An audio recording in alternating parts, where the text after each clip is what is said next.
यकीन नहीं होता। क्या हुआ सर?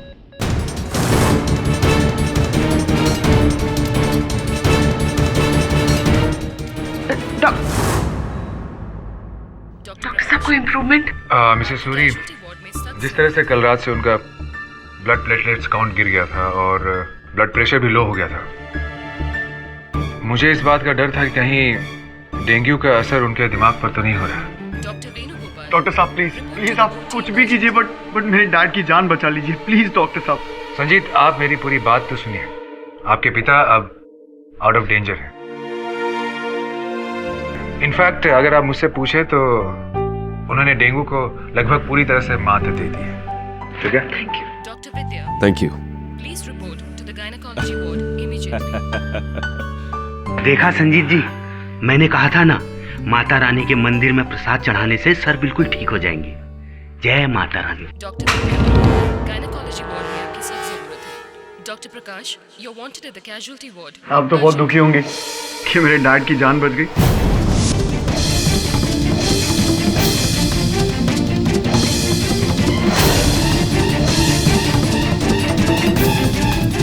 जैसी जी। आज शाम को क्या कर रहे तुम ड्यूटी के बाद? गायनेकोलॉजी वार्ड देखो, एक बहुत अच्छी इंग्लिश फिल्म लगी है, अगर चाहो तो। और इमीडिएटली। ये तुम्हारे लिए। जी सर, ये मैं नहीं ले सकती सर। अरे, ये गिफ्ट है तुम्हारे लिए जैसी। लेकिन आई एम रियली सॉरी, मैं ये नहीं ले सकती। ये गिफ्ट मैंने वापस लेने के लिए नहीं दी है तुम्हें। अगर तुम्हें ये नहीं चाहिए तो फेंक दो इसे। प्लीज समझने की कोशिश कीजिए। मुझे ना सुनने की आदत नहीं है जैसी।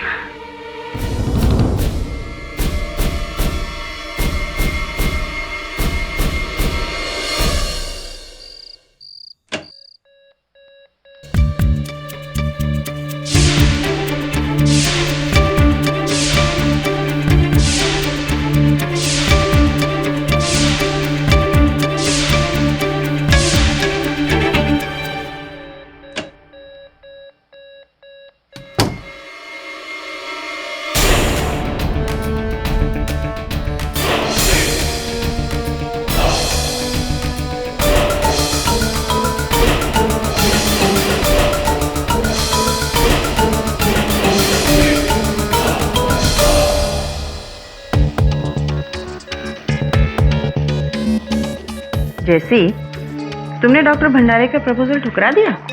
देखो, रोज रोज ऐसे होनहार डॉक्टर्स के रिश्ते तुम्हें नहीं आएंगे। मैम, मैं विजय से प्यार करती हूँ और मैं उसे धोखा नहीं दे सकती। ओह माय गॉड, ये सूरी का हार्ट है।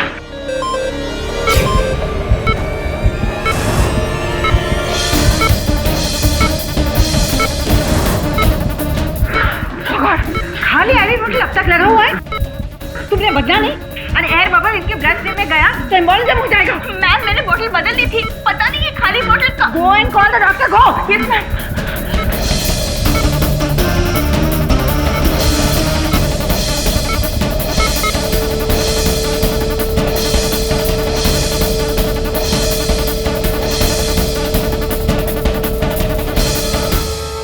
He's dead.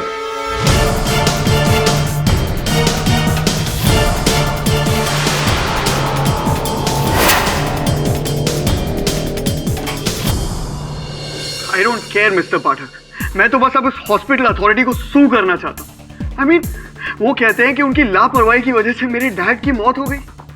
सर, मैं कुछ नहीं जानता, आप प्लीज एक ऐसा केस ठोकिए उन पे कि उनके हॉस्पिटल पे ताला लग जाए।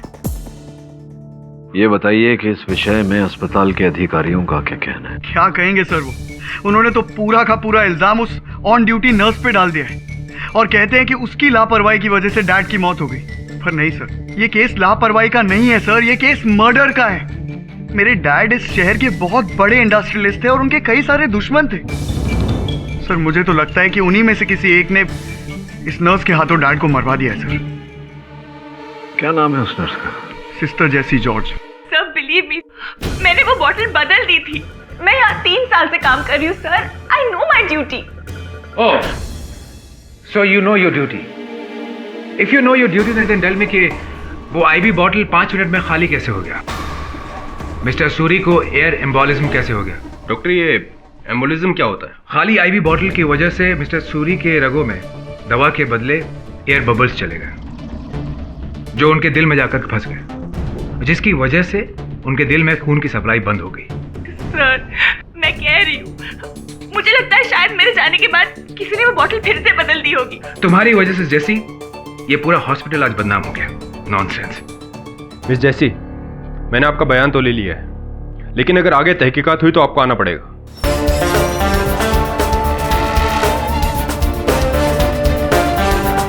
केडी, तुम यहाँ कैसे? मैं वो डॉक्टर सूरी के सुपुत्र संजीत चाहते थे कि मैं उनकी ओर से केस लड़ूं अस्पताल के विरुद्ध, इसलिए डॉक्टर भंडारे से बात करने आया था। मिस जेसी, अदालत को जवाब अब आप दीजिएगा। And you are fired. Sir,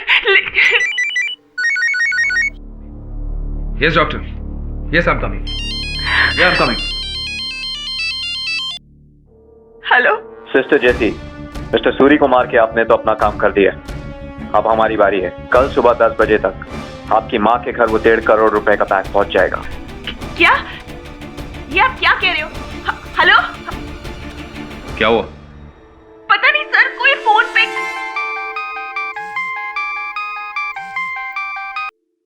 हाँ सावंत, बोल। क्या? 1.5 करोड़? ठीक है। क्या बात है दबे? मिस्टर संजीत के कहने पे हमने इनका फोन टैप किया था। 1.5 करोड़ के लिए इसने मिस्टर सूरी को मारा है। क्या? सर, मैं अपने फादर का बिजनेस छोड़कर नर्स बनी ताकि मैं लोगों की मदद कर सकूं, और आप कह रहे हैं कि मैंने पैसों के लिए ये सब? नहीं सर, मैंने कुछ नहीं किया sir, this is not true sir, मैंने कुछ नहीं किया है सर।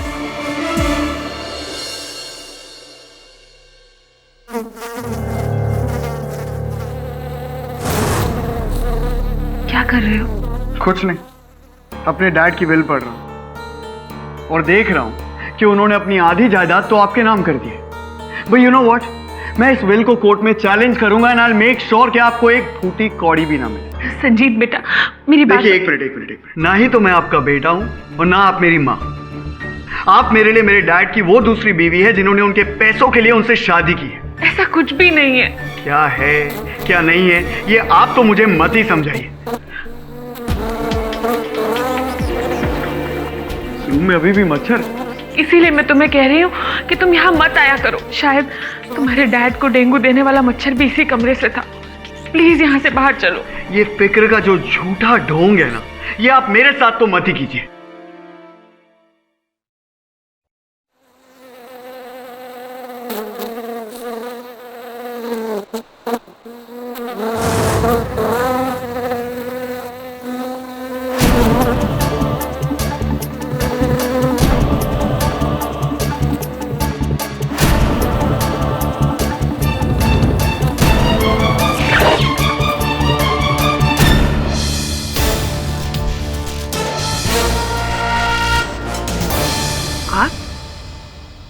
मिस्टर सूरी का केस लड़ने के बजाय आप मेरा केस ले रहे हैं? जी, मैं आपका केस लड़ने वाला हूँ। लेकिन वो तो एक बहुत बड़ा केस है सर, आपको बहुत पैसे मिलेंगे।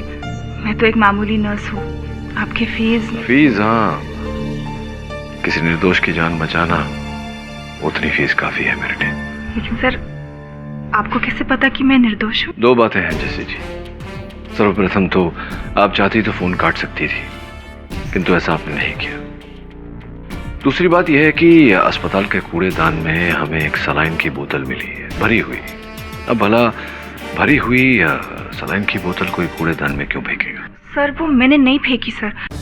मैं जानता हूँ, लेकिन इस बात को अदालत में साबित करना जरा कठिन है।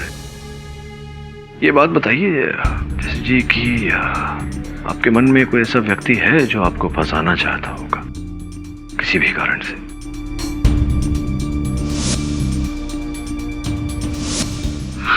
सर, डॉक्टर भंडारे। कुछ दिन पहले उन्होंने मुझे प्रपोज किया था, मुझे एक कीमती हार भी दिया था। मैंने उन्हें मना कर दिया तो वो मुझ पर गुस्सा हो गए। डॉक्टर भंडारे, सिस्टर जेसी जॉर्ज। आमतौर पर डॉक्टर नर्स का काम होता है कि वो पेशेंट को बचाए, उनकी जान बचाए, लेकिन 1.5 करोड़ रुपए बहुत बड़ी रकम होती है। अगर मुझे मिलते 1.5 करोड़ रुपए तो भी मैं ऐसा काम तो नहीं करता। कितनी पगार होगी आपकी? 10,000 रुपए? मुझे नहीं पता वो किसका फोन था और ना ही मुझे किसी ने 1.5 करोड़ रुपए दिए। अरे कहाँ से मिलेगा वो बंदा? कहाँ से पता होगा आपको? क्योंकि आपसे काम करवाने के बाद वो बंदा तो अंडरग्राउंड हो गया। मिस्टर जायसवाल, क्या वो कॉल ट्रेस हुआ? नो योर ऑनर, फिलहाल तो ट्रेस नहीं हो पाया। अननोन नंबर से आया था और उसके बाद वो फोन और सिम कार्ड दोनों ही नष्ट किए गए हैं, इसलिए आगे कुछ पता लगाना मुश्किल है, लेकिन हकीकत को जानना, उसका पता लगाना नामुमकिन नहीं है। सिस्टर जेसी जॉर्ज है ना, मदद करेंगी? बताइए ना, कितने की सुपारी मिली थी आपको सूरी जी को मारने के लिए? सुपारी? सुपारी मतलब, अच्छा सुपारी नहीं समझेंगी, इनोसेंट है बेचारी। सुपारी ये होती है जो मारने के लिए इंसान को जो रकम दी जाती है। कहा ना, मुझे किसी ने कोई रकम नहीं दी, मैंने किसी को नहीं मारा है। ओ, मतलब आपने पर्सनल रीजंस के लिए उनको मार डाला? मैंने किसी को नहीं मारा, मैं तो उस रूम में सलाइन बॉटल चेंज करने गई थी, लेकिन मुझे लगता है मेरे बाद किसने जाके उस सलाइन बॉटल को फिर से चेंज कर लिया है। वाह वाह, ओरिजिनल है, क्या बात। चलो क्या, ये बताइए जेसी जी कि सूरी जी के कमरे में सलाइन बॉटल बदलने के लिए आप कितने बजे गई थी? मुझे ठीक से याद नहीं। कोशिश कीजिए। 10-15 के करीब। 10-15 PM। Your honour, I am city hospital के मेडिकल स्पेशलिस्ट डॉक्टर भंडारे को कटघरे में बुलाना चाहता है। इजाजत? डॉक्टर भंडारे जी सर, जेसी जॉर्ज का कहना है कि रात को 10:15 बजे वो सूरी जी के कमरे में गई थी सलाइन बॉटल बदलने के लिए। आपका क्या कहना है? मेरा इसमें सिर्फ ये कहना है वकील साहब कि ये नामुमकिन है, क्योंकि उस रात 10:15 बजे जेसी मेरे साथ थी, मेरे कैबिन में। सर आप ये क्या कह रहे हैं? आप झूठ क्यों बोल रहे थे? उस वक्त मैं आपके साथ कहाँ थी? हाँ, तो मैं ये कह रहा था कि उस रात जेसी मेरे कैबिन में आई थी किसी दूसरे पेशेंट की ब्लड रिपोर्ट लेने के लिए, लेकिन पता नहीं क्यों वो मेरे साथ अपने शादी के प्लान्स डिस्कस करने लग गई, अपने किसी बॉयफ्रेंड को लेकर के, और करीब करीब 20 मिनट तक हम साथ ही थे। हम साथ थे। खैर डॉक्टर भंडारे, ये बताइए कि सूरी जी की आईवी ड्रिप बदलने की जिम्मेदारी किसकी थी? जैसे कि जब वो आपके कमरे में उनके फ्यूचर के प्लान्स आपके साथ डिस्कस कर रही थी तो आपने उनको टोका नहीं कि पहले अपने फ्यूचर को बाजू में रखिए, सूरी जी के फ्यूचर की चिंता कीजिए, जाके आईवी ड्रिप बदलिए, सलाइन बॉटल वगैरह, जो भी ऐसे कुछ इंस्ट्रक्शंस नहीं दिए आपने? ऑफ कोर्स कहा था, लेकिन मुझे जैसी ने बताया कि वो ड्रिप ऑलरेडी बदल चुकी है, जो कि झूठ था। सर आप ये मेरे साथ क्यों कर रहे हैं सर? Sir please. इससे कोई फायदा नहीं होगा जेसी जी, क्योंकि भंडारे जी की जो गवाही है उससे साबित हो गया है कि आप ही ने खून किया है सूरी जी का। आप उनके कमरे में गई नहीं थी वो सलाइन बॉटल बदलने के लिए, इसी वजह से तो उनको एयर एम्बोसिस हो गया। Air, excuse me, I am Jaiswal. Doctor भंडारे, निजी प्रश्न करना चाहूंगा आपसे। जी पूछिए। क्या यह सत्य नहीं कि आप नर्स जेसी को पसंद करते थे और यही भावना आपने कई बार इनके सामने प्रकट भी की है? जी नहीं, बिल्कुल नहीं। जेसी मेरे लिए सिर्फ एक नर्स थी, उससे ज्यादा कुछ नहीं। एक नर्स है जी। तो किस प्रकार की नर्स हैं? जैसी अच्छी नर्स हैं, बुरी हैं, ठीक ठाक हैं? अगर आप मेरे स्टैंडर्ड की बात करें तो बिल्कुल इनकॉम्पिटेंट, बहुत बुरी नर्स थी। बिल्कुल इनकॉम्पिटेंट, बहुत बुरी नर्स है। तो डॉक्टर भंडारे, आपसे पूछना चाहूंगा कि ये जो भेंट आपने दी थी नर्स जेसी को, क्या मूल्य दिया था इसका आपने? 50,000 रुपए।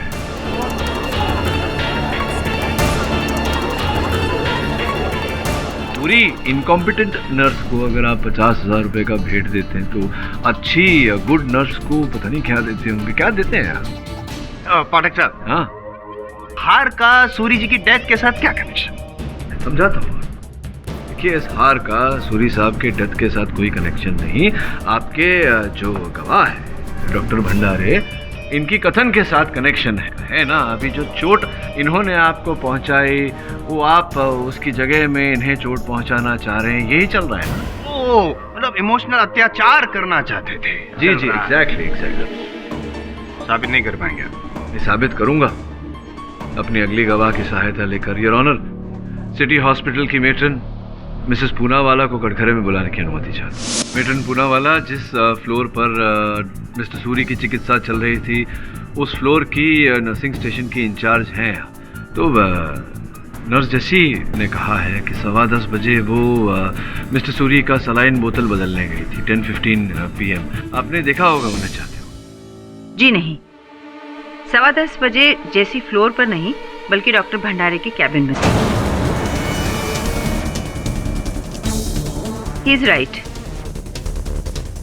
ये झूठ बोल रही है। नहीं, मैं आपको याद दिला दूं, पहले आपने कहा था। पहले जो कहा था पाठक साहब वो भूतकाल था, फिलहाल जो कह रही हैं वो वर्तमान है, जिस पर आपकी मौकिल का भविष्य निर्भर है। तो कहने दीजिए ना, क्या कहना चाहती हैं आप कि उन्होंने सलाइन बॉटल नहीं बदली, ऐसा ही कुछ कहना चाहती हैं ना? जी हाँ, जब जैसी मिस्टर सूरी के कमरे में गई ही नहीं तो वो ड्रिप कैसे चेंज कर सकती है? करेक्ट। मैं नहीं जानती कि मिस्टर सूरी की डेथ जानबूझकर हुई है या एक्सीडेंट से, लेकिन उसका कारण यही लड़की है।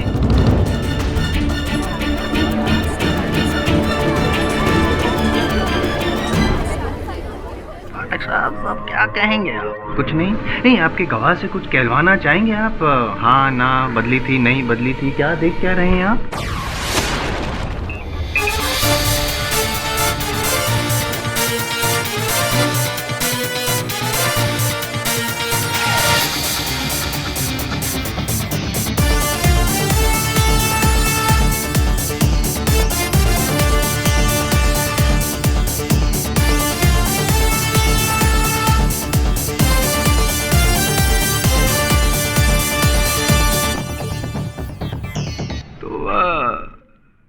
जिस दिन मिस्टर सूरी की मृत्यु हुई मेट्रिन, आप थी ना वहाँ?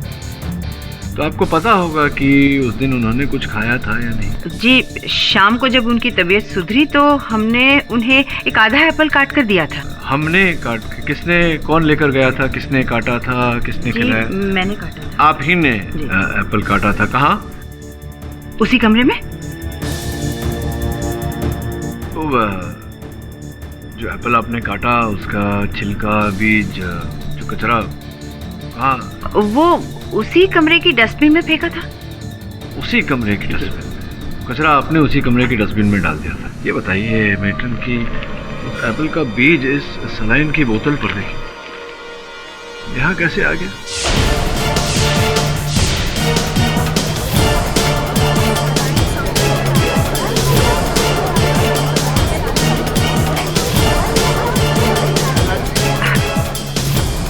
जी नहीं पता। आप देखिए जसवाल साहब, इसका अर्थ ये हुआ कि जैसी जी ठीक कह रही है, उन्होंने सलाइन का बोतल उसी समय बदला।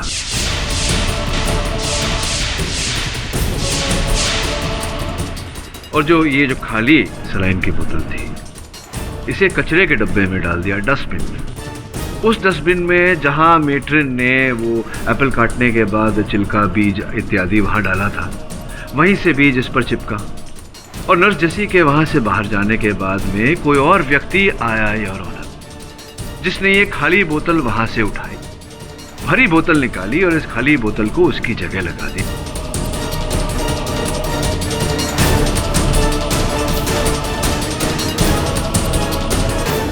इसका अर्थ ये हुआ योर ऑनर कि मेरी मुवक्किल नर्स जैसी सत्य कह रही है, कोई और व्यक्ति का हाथ है इस पूरे चक्कर में। ओह अच्छा, मतलब एक बीज के जरिए आप अपनी सफलता का फल उगाना चाहते हैं। हर फल की शुरुआत बीज से ही होती है योर ऑनर।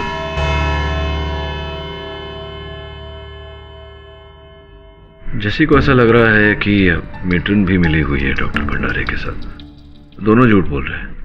सर, डॉक्टर भंडारे इस हद तक क्यों जाएगा जैसी को फंसाने, अनलेस वो उस केस में खुद इन्वॉल्व हो। ये भी हो सकता है। हाँ संजीत, बोलो। तुम्हें भी डेंगू हो गया?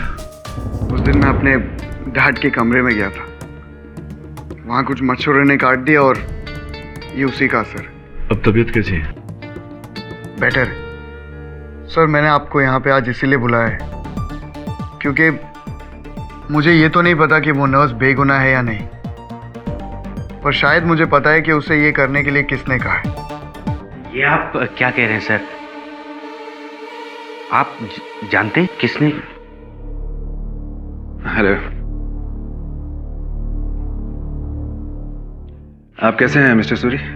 हम बैरन। एक बात समझ में नहीं आई, आपके पिता की तरह आपको भी डेंगू का अटैक? आपके घर में मच्छर बहुत ज्यादा है क्या? I don't know doctor, I mean मेरे घर क्या, आस पड़ोस में भी कभी कोई मच्छर नहीं थे। ये अचानक से इतने मच्छर कैसे आ गए मुझे भी नहीं पता। इस शहर में पोल्यूशन तो बढ़ता ही जा रहा है। और हाँ मिस्टर पाठक, ठीक, आप अदालत में कुछ भी कर लीजिए। उस नर्स जेसी को मैं बहुत अच्छी तरह से जानता हूँ, उसके चाल चलन को मैं बहुत अच्छी तरह से जानता हूँ। आप एक बहुत बड़ी गलती कर रहे हैं।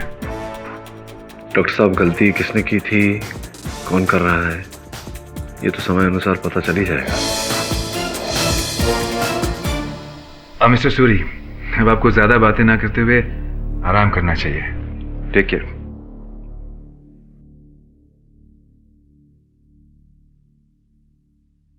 संजीत, ये बताओ तुम्हें किस पे शक है?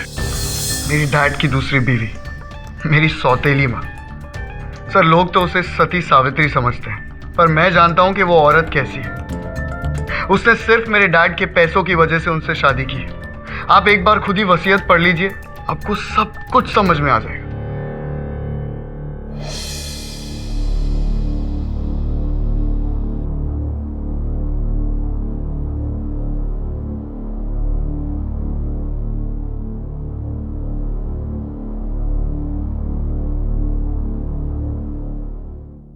मीनाक्षी भाभी, वैसे इस घर में पेस्ट कंट्रोल का काम आपको बहुत पहले ही करवा लेना चाहिए था, वरना संजीत बीमार नहीं पड़ता। काश मैंने ये पेस्ट कंट्रोल सूरी साहब की बीमारी से पहले करवा लिया होता, तो आज शायद वो हमारे बीच होते और ना ही संजीत और मेरे बीच में इतनी गलतफहमियां होती। वो तो मुझे अपना दुश्मन ही समझने लग गया। नहीं भाभी, ऐसी बात नहीं है। संजीत अभी नादान है, अपने पराये की समझ नहीं है उसमें। मैं समझाऊंगा उसे। मिस्टर सूरी जी, मेरा नाम वरुण है जी। एडवोकेट केडी पाठक ने मुझे भेजा। एक्चुअली संजीत आपके पति की वसीयत उन्हें दिखाना चाहते हैं, इसलिए मुझे उसकी कॉपी चाहिए। जी।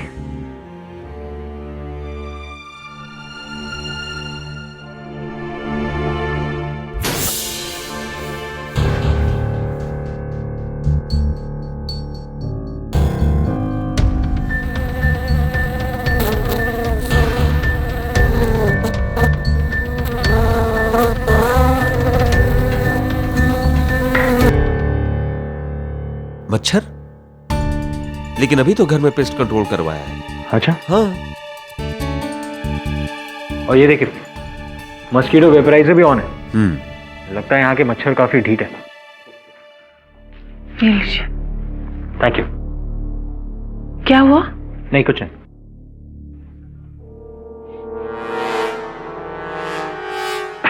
Thank you.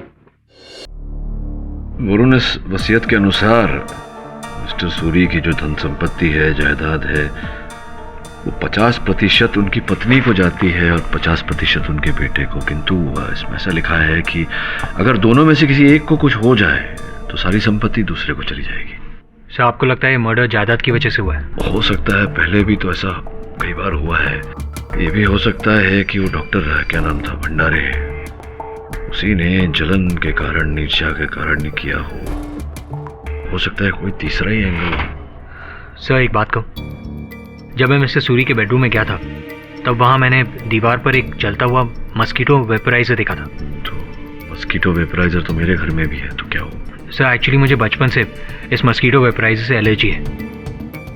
जब भी ये कमरे में ऑन होता है तो मेरी छींकें निकल आती है, लेकिन इस बार मुझ पर कोई असर ही नहीं हुआ और ना ही मच्छरों पर। क्या कहना, ठीक से समझा, क्या कहना चाहता है? सर मैं ये कहना चाहता हूँ कि मिस्टर सूरी के कमरे में पेस्ट कंट्रोल किया गया था और मस्कीटो वेपराइजर भी ऑन था, फिर भी वहाँ मस्कीटोज मौजूद थे। अच्छा,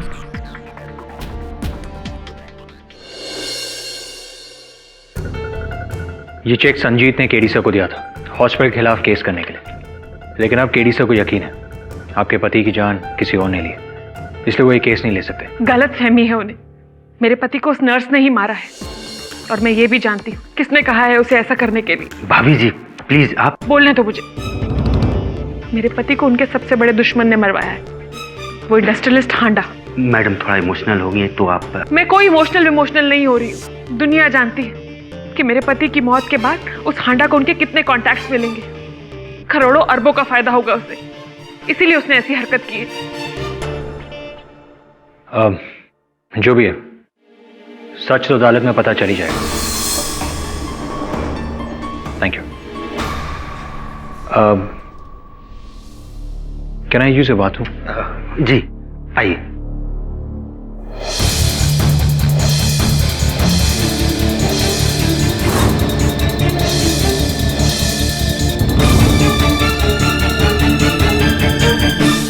योर ऑनर, मिस्टर सूरी को डेंगू होना ये कोई अकस्मात बात नहीं थी, कोई संयोग नहीं था, सोचा समझा षड्यंत्र था। This case is a case of murder by dengue.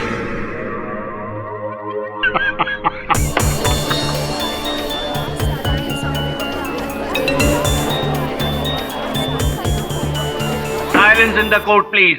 मैं बेवकूफ हूँ, हम सब बेवकूफ हैं यहाँ पे। दिन रात मेहनत कर रहा हूँ मैं यहाँ पे, और ऑनर के कातिल को पकड़ा जाए जो कि एक इंसान है, लेकिन पाटिल साहब का मानना है कि वो एक मच्छर है। योर ऑनर, इसमें कोई हैरत की बात नहीं है। 22वीं सदी में युद्ध के शस्त्र केवल कारखानों में नहीं बल्कि प्रयोगशाला में भी बनते हैं।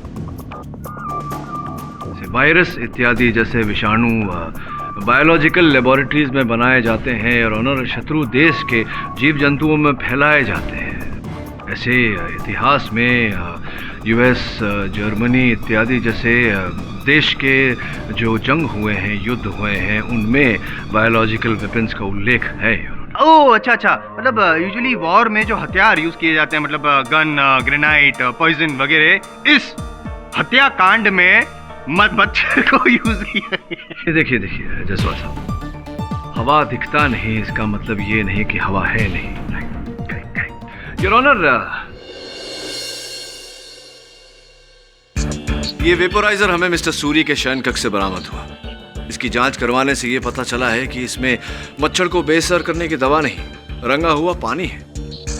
सोचने वाली बात है योर ऑनर कि कोई इतना कष्ट क्यों करेगा कि मच्छर की दवा निकाल कर रंगा हुआ पानी उसके अंदर डाले। हाँ, मान लिया कि इसमें रंगा हुआ पानी है, लेकिन इस बात का क्या सबूत है कि ये वेपोराइजर जिसमें रंगा हुआ पानी है वो सूरी जी के बेडरूम से ही बरामद हुआ, मतलब उनके बेडरूम का ही था? हमको क्या पता। हाँ जायसवाल साहब, एक सबूत और है मेरे पास।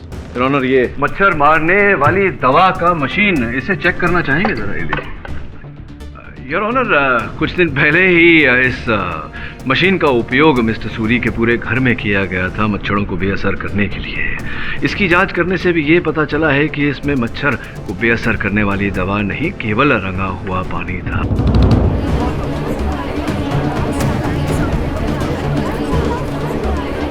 विचित्र बात है योर ऑनर कि कोई वेपोराइजर में मच्छरों को बेअसर करने वाले इस यंत्र में दवा का नहीं बल्कि रंगे हुए पानी का उपयोग करके ये ढोंग क्यों करेगा? प्रश्न ये उठता है योर ऑनर कि मिस्टर सूरी के बंगले में जहाँ इतने वर्षों तक एक भी मच्छर नहीं था, वहाँ अचानक इतने सारे मच्छर, और वो भी डेंगू फैलाने वाले मच्छर आए कैसे?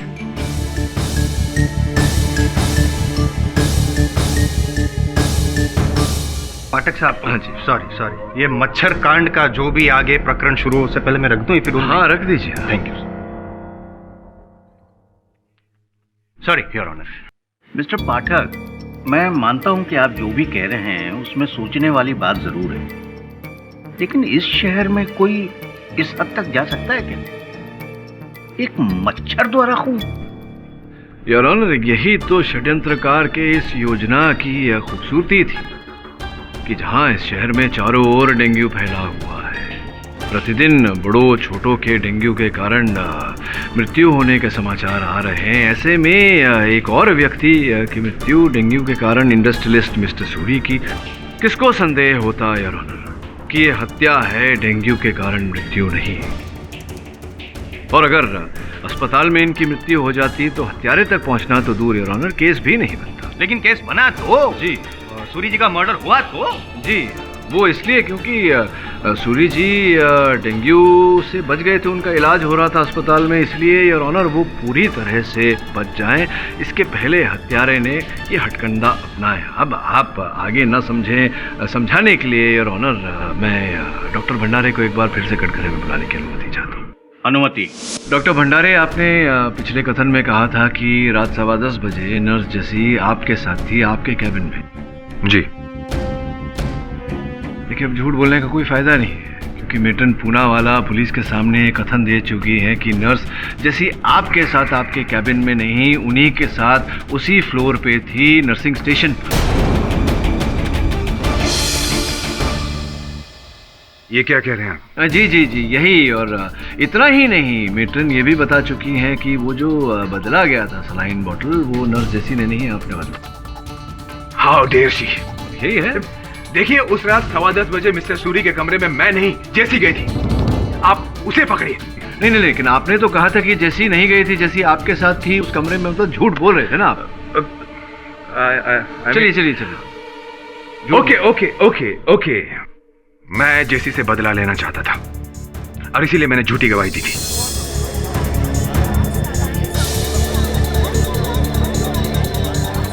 इसीलिए आपने झूठी गवाही दी थी और मेट्रन पूनावाला से भी झूठी गवाही दिलवाई। नहीं, मैंने उसे ऐसा कुछ नहीं कहा। मैं खुद इस बात से शॉक्ड हूं कि मेरी झूठी गवाही से वो सहमत कैसे हो गई।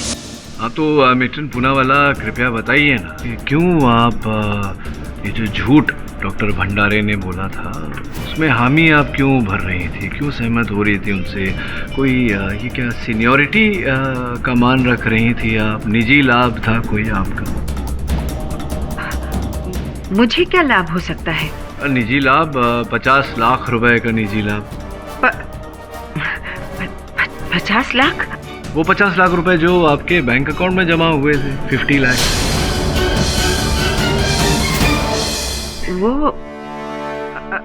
हाँ योर ऑनर, वो हमारी पुश्तैनी जमीन जामनगर में थी, उसके बेचने के बाद जो पैसे मिले वो नहीं, उस पुश्तैनी जमीन की बिक्री का भुगतान तो नकद में किया गया था, इन कैश 50 लाख।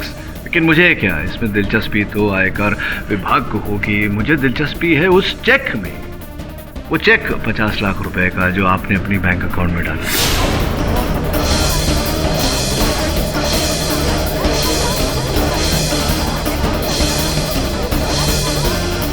खामोश हैं आप, कुछ बोल नहीं रही। संभवतः वो चेक बोलेगा।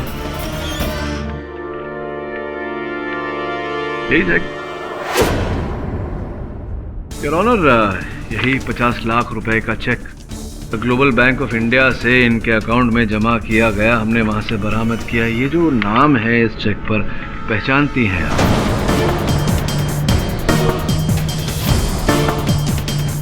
पहचानती हैं इस नाम को आप? जी नहीं, मैं नहीं जानती। क्या नहीं जानती आप? अरे मैंने तो इसे देखा भी किसे नहीं देखा आपने? कौन है ये? मैं तो इससे मिली भी नहीं हूँ। अरे मिली नहीं, कौन है ये? क्या बात कर रही हैं अरे आप? उसी से जिसने मुझे मिस्टर सूरी का खून कर।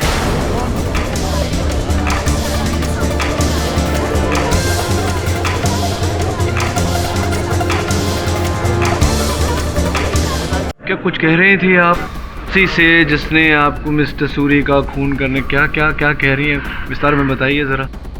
मिस्टर सूरी को मारने के लिए पैसे दिए थे। तो मारने के लिए कहा था तो कुछ मिले होंगे आप दोनों कहीं कॉफी शॉप में? मुझे कैसे मिस आया था कि अगर मैं मिस्टर सूरी को मरवा दूं और उनकी मौत एक्सीडेंट लगे तो मुझे 50 लाख रुपए मिल जाएंगे। समझ लीजिए, एक एसएमएस पे विश्वास कर लिया आपने और मिस्टर सूरी की हत्या कर दी आपने, ये सोचे समझे बिना कि हो सकता है कि एसएमएस भेजने वाला अपना वादा पूरा न करे। फिर भी मुझे पैसों की सख्त जरूरत थी और ऑनर, मेरे बेटे का ऑपरेशन होना था। और मुझे लगा कि मुझे कोई पकड़ नहीं पाएगा। I'm sorry JC, mister Suri को मैंने ही मारा था।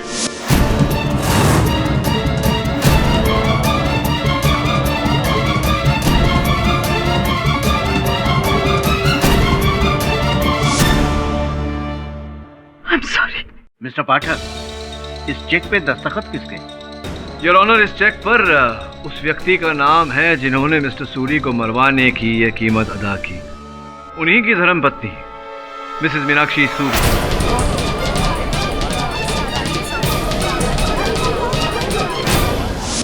मैंने उस औरत को कोई मैसेज नहीं किया और ना ही किसी चेक पे साइन किया।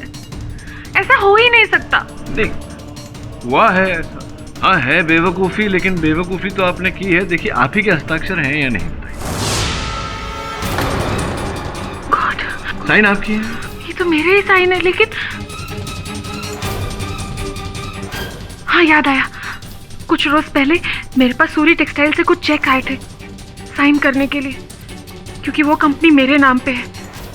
मेरे ख्याल से ये चेक उसी ढेर में से एक होगा।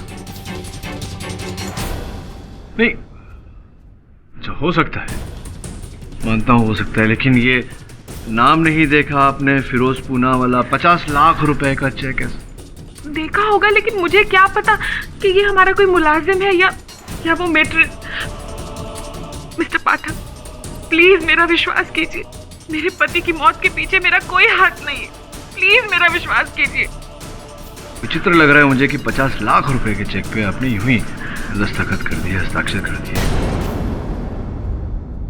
ये जो कुछ समय पूर्व आपके घर में मच्छर को बेअसर करने का जो छिड़काव किया गया था दवा का, जिसमें दवा था ही नहीं, वो आपके कहने पर किया गया? हाँ मैंने ही कहा था, लेकिन मुझे थोड़ी पता था कि उसमें दवा नहीं पानी था। आप लोग प्लीज मेरा विश्वास कीजिए। इस सब के पीछे मेरा कोई हाथ नहीं है।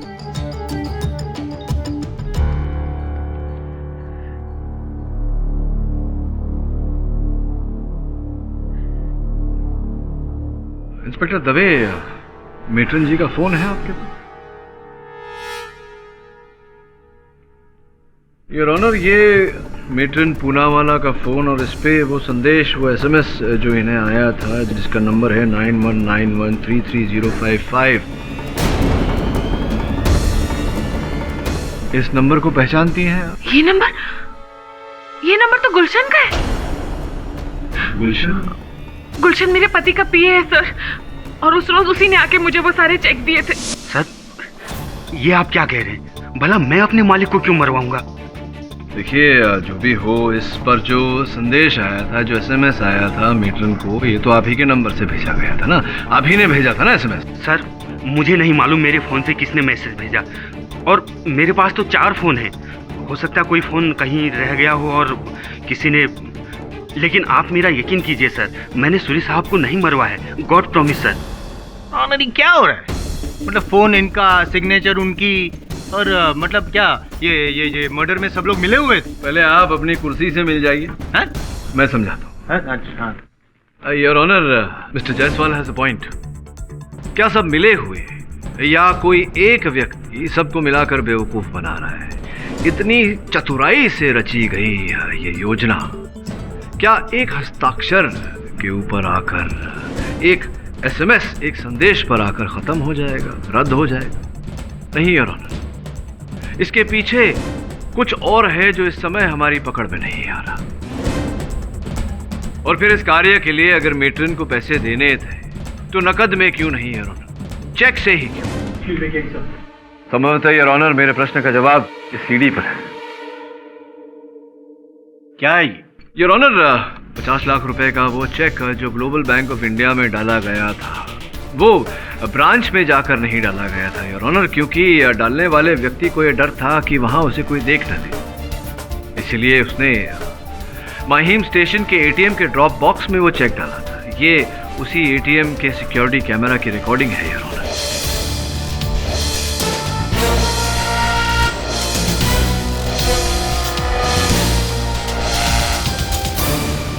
यहाँ पीछे बैठे सब डर रहे हैं यार। डरना तो एक ही को चाहिए। अब वो एक कौन है इस रिकॉर्डिंग से पता चल ही जाएगा। इसे अदालत में चलाने की अनुमति चाहता हूँ। अनुमति।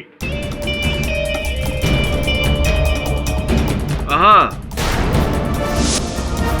जाना पहचाना चेहरा है योर ऑनर।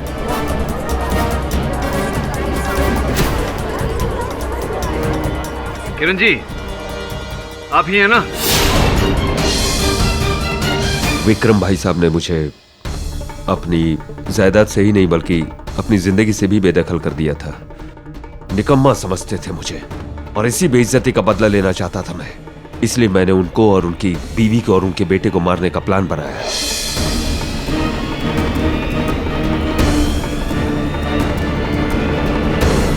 क्योंकि मैं जानता था कि उन तीनों के मरने के बाद सारी जायदाद मेरे नाम हो जाएगी। एक दोस्त है मेरा, वो सरकारी हेल्थ रिसर्च लेबोरेटरी में काम करता है।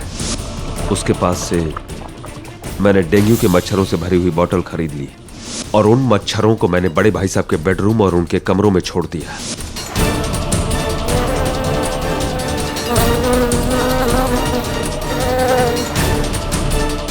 उसके बाद घर के सारे वेपोराइजर्स बदल दिए, उसके अंदर पानी भर दिया ताकि मच्छरों पर उसका कोई असर ना हो। और फिर मैं इंतजार करने लगा कि आज नहीं तो कल मच्छर अपना काम कर ही देंगे। लेकिन मरते मरते वो बच गए। इसलिए मैंने दूसरा प्लान सोच लिया। मैं मीनाक्षी भाभी को इस केस में फंसाना चाहता था। उनके चेकबुक से मैंने चेक निकाला और मिसेस पूनावाला का नाम लिख दिया उसके ऊपर। और उस चेक को मैंने उन चेक में शामिल कर दिया जो गुलशन उनके पास साइन करवाने के लिए ले जाने वाला था। चेक पे जैसे ही साइन हुआ मैंने वो चेक निकाल लिया और एटीएम में डाल दिया। वो एसएमएस जो भेजा गया था वो एसएमएस मैंने गुलशन के फोन को चुरा कर उसमें से किया था।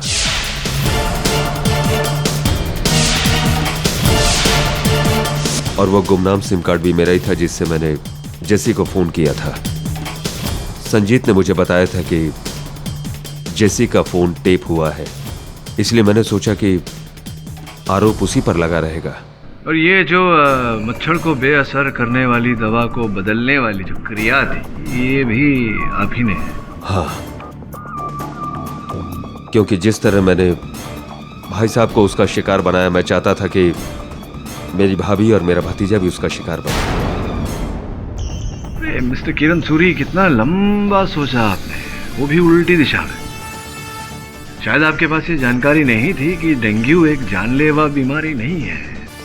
अगर सही समय पर उसे रोक दिया जाए और उसकी चिकित्सा की जाए तो व्यक्ति के बचने के आसार 100% होते हैं। किंतु इस केस में दुर्भाग्यवश आपके बचने के आसार 0 है। The defence rest your honour. ये अदालत मेट्रन फिरोजा पूनावाला और मिस्टर किरण सूरी को मिस्टर विक्रम सूरी की हत्या के लिए दोषी मानते हुए फौरन हिरासत में लेने का हुक्म देती है और मिस जेसी जॉर्ज पर हर आरोप को खारिज करते हुए उन्हें बाइज्जत बरी करती है। The case is closed. साहब का फोन, आपके पिताजी की 8 मिस कॉल्स हैं। सर, इतने सालों बाद वो कॉल कर रहे हैं। I hope everything is okay. I hope so to.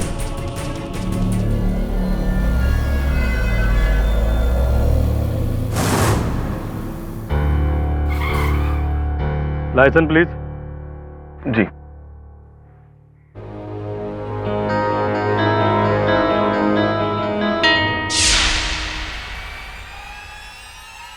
साहब, ये लड़की का खून हुआ है।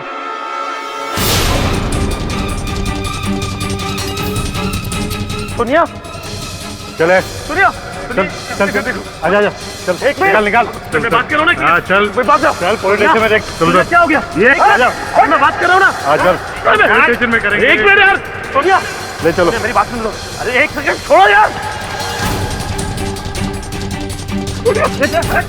सुनिया, एक मिनट, चल आगे।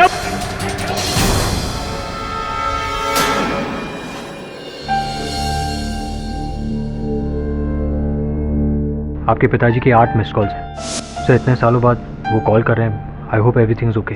आप अपने पिता को बहुत मिस करते हैं, उनकी चिंता है आपको, मगर उनसे वो रिश्ता नहीं। उनसे लड़कर आपने काफी नाम और शोहरत कमा लिया, लेकिन चैन नहीं। पिता का दिल दुखाया है आपने mister Pathak. Excuse me KD sir, Mrs Bhatia आपसे मिलना चाहती हैं। मेरी बेटी सोनिया का खून हो गया और उसका इल्जाम मेरे दामाद सूरज पर लगा। मिस्टर केडी, मैं यहाँ आपसे सिर्फ एक गुजारिश करने आई हूँ, मेरे दामाद सूरज को बचा लीजिए। आश्चर्य की बात है मिसेस भाटिया, आपकी अपनी सुपुत्री की हत्या हुई और आप उस व्यक्ति को बचाना चाहते हैं जिस पर यह आरोप लगा है। मैं तो बस इतना जानती हूँ कि सूरज ऐसा कर ही नहीं सकता। उस सोनिया से बहुत बहुत प्यार करता था। प्लीज मिस्टर केडी, प्लीज हमारी मदद कीजिए। एक ही प्रश्न पूछूंगा आपसे सूरज जी, क्या आपने अपनी पत्नी की हत्या की है? एक बार सोनिया को बुखार आ गया था, मैं उसकी दवाई लेने के लिए दर्जनों मेडिकल दुकान पे भटका था। ये मेरे प्रश्न का उत्तर नहीं हुआ। उसके हाथ में एक छोटी सी मोच आई थी। उसने मुझे फोन पे बताया, मैं अगली फ्लाइट लेकर अमेरिका से सीधा उसके पास आ गया था। ये भी मेरे प्रश्न का उत्तर नहीं हुआ। तो आप ही बताइए केटी, क्या मैं अपनी पत्नी का खून कर सकता हूं? नहीं। योर ऑनर, आज का ये जो केस है इसे हम एक किंडरगार्टन केस भी कह सकते हैं, यानी कि बच्चों वाला केस, जहां पर मिस्टर सूरज कोचर अपनी बीवी सोनिया के साथ अपने घर से गाड़ी में निकले। फिर एक सुनसान सी जगह देखकर उन्होंने चाकू निकाला और उसका गला काट दिया। पहले कि वो उसकी लाश को ठिकाने लगा सकते कि सामने पुलिस की नाकाबंदी नजर आ गई, और वो भी ऐसी जगह जहां अक्सर पुलिस की नाकाबंदी नहीं होती है। लेकिन मिस्टर सूरज की बदकिस्मती कि उस दिन उस समय वहां पुलिस की नाकाबंदी थी, और बस पुलिस ने रंगे हाथों मिस्टर सूरज को पकड़ लिया। As simple as that. Miss Kamat, क्या लगता है आपको, ये जो मेरे मुवक्किल हैं सूरज जी, ये किस प्रकार के व्यक्ति हैं? केडी, मुझे लगता है आपके मुवक्किल बहुत ही शातिर, चालाक और पत्थर दिल इंसान है, क्योंकि इसी प्रकार का इंसान दिन दहाड़े इतनी बेरहमी से अपनी पत्नी की हत्या कर सकता है। तो आपके अनुमान में जो व्यक्ति इतने चालाक हैं, शातिर हैं, इन्होंने कोई योजना ही नहीं बनाई हत्या करने की, बस यूं ही हत्या कर दी और पुलिस के पास चले गए और कह दिया मुझे पकड़ो? नहीं नहीं order order, silence in the court please. नहीं केडी, ऐसा बिल्कुल नहीं है। मैंने कब कहा कि मिस्टर सूरज ने किसी योजना के तहत अपनी पत्नी की हत्या की है? तो क्या कह रही है फिर आप? योर ऑनर, मैं कोर्ट को बताना चाहती हूँ कि मिस्टर सूरज ना सिर्फ शातिर, चालाक और एक पत्थर दिल इंसान है, बल्कि उनमें एक और क्वालिटी है। वो बहुत ही शॉर्ट टेम्पर्ड है, उन्हें गुस्सा बहुत आता है, और जब उन्हें गुस्सा आता है तो अक्सर अपने आपे से बाहर हो जाते हैं। और उस दिन भी ऐसा ही हुआ होगा। वो अपनी बीवी के साथ गाड़ी में जा रहे थे, किसी बात को लेकर उनमें झगड़ा हुआ। झगड़ा इतना बड़ा कि मिस्टर सूरज ने अपना दिमागी संतुलन खो के चाकू निकाला और अपनी बीवी का गला काट दिया। कोई ये जो कह रही हैं, इसका कोई आधार है आपके पास या यूं ही कह रही? नहीं, बिल्कुल है योर ऑनर। इन दोनों के बीच में कोई पहली बार झगड़ा नहीं हुआ था। ये दोनों अक्सर झगड़ा किया करते थे किसी विशेष मुद्दे को लेकर, और उस मुद्दे की वजह से मिस्टर सूरज के दिल में बहुत गुस्सा भरा हुआ था, जो उसे ज्वालामुखी की तरह फटा और उन्होंने अपनी बीवी की हत्या कर दी। और अपनी इस बात को साबित करने के लिए मैं कुछ गवाहों को पेश करने की अनुमति चाहती हूँ। इजाजत है। Thank you your honour. मेरे पहले गवाह हैं मिसेस सोनिया कोचर के बॉस मिस्टर राजपाल। तो मिस्टर राजपाल, सोनिया जी आपके ऑफिस में काम किया करती थी? जी हाँ, इतना ही नहीं, वो मेरी बहुत अच्छी दोस्त भी थी। यानी इतनी अच्छी दोस्ती थी कि वो अपनी पर्सनल बातें भी आपसे शेयर कर लेती थी? जी हाँ। अच्छा, आप उनके और उनके पति के बीच के संबंधों के बारे में हमें कुछ बताएंगे? जी हाँ, सूरज और सोनिया के बीच में काफी टेंशन था। सूरज जो बहुत जिद्दी और पॉजिटिव इंसान है, सूरज की अमेरिका में जॉब लग चुकी थी। उसे इंडिया नहीं आना था, उसे अमेरिका में ही रहना था। और सोनिया, जिसे विदेश में रहना बिल्कुल पसंद नहीं था, वो इंडिया में ही रहना चाहती थी। इसी बात को लेकर दोनों में अक्सर झगड़े हुआ करते थे। सूरज बार बार इंडिया आकर उसे अमेरिका ले जाने के लिए दबाव डालता रहता था। ओह, एक और बात बताइए, क्या आपके और सोनिया जी के संबंधों को लेकर के उनके पति के दिल में कोई शक था? जी हाँ, इसे वहम था कि मेरे और सोनिया के बीच में नाजायज संबंध थे, लेकिन सोनिया सिर्फ मेरी एक दोस्त थी। लेकिन ये बात इसके दिमाग में कभी नहीं घुसी। ये कई बार हमें आकर ऑफिस में धमकियां दे चुका था। सुबह से 25 बार फोन लगा चुका हूँ, ना ही तुम मेरा फोन उठा रही हो और ना ही तुम मुझे कॉल बैक कर रही हो। ये हो क्या रहा है तुम दोनों के बीच में? सूरज, तुम्हें दिख नहीं रहा है, मैं काम में व्यस्त हूँ। हाँ, मुझे दिख रहा है तुम किस चीज में व्यस्त थी। मुझे नहीं मालूम तुम दोनों के बीच में क्या चल रहा है, लेकिन तुम दोनों ने मिलकर मेरी जिंदगी बर्बाद कर दी है। देखो सूरज, तुम गलत समझ रहे हो। बेटा गलत नहीं समझ रहा हूं मैं, देख लूंगा तुम दोनों को, सचमुच।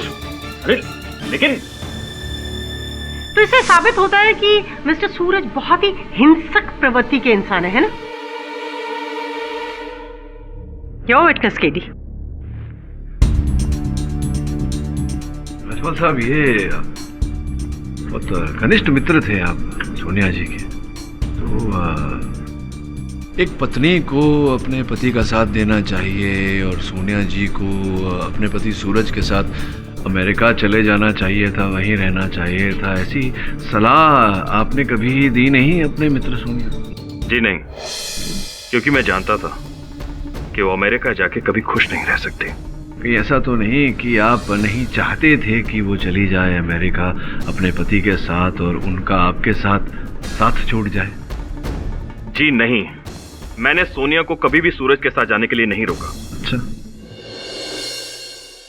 No further questions your honour. जज साहब, मेरा नाम दिवाकर चौधरी है। मैं सूरज कोचर का रिश्तेदार हूँ और इनके बंगले की देखभाल करता हूँ। यानी आप उनके बंगलों के केयरटेकर हैं? जी हाँ, लेकिन सूरज ने कभी भी मुझे अपना नौकर नहीं समझा। हमेशा बड़े भाई वाली इज्जत दी है और मैं भी छोटा भाई मानता हूँ इसे। अच्छा दिवाकर साहब, एक बात बताइए, क्या आप इन दोनों के साथ उसी बंगले में रहते हैं? जी, सूरज जब अमेरिका में होते हैं तो मैं बंगले की देखभाल करता हूँ और सोनिया जी अपनी माँ के पास जाकर रहती हैं। लेकिन जब सूरज अमेरिका से इंडिया आते हैं तो सोनिया जी भी यहाँ आकर इनके साथ बंगले में रहने लगती हैं। दिवाकर साहब, क्या आपने इन दोनों के बीच में कभी कोई झगड़ा होते हुए देखा? जज साहब, किस पति पत्नी में झगड़ा नहीं होता है? मेरे प्रश्न का उत्तर प्रश्न में मत दीजिए, साफ साफ जवाब दीजिए। क्या आपने सोनिया और सूरज के बीच में कभी कोई झगड़ा होते हुए देखा है?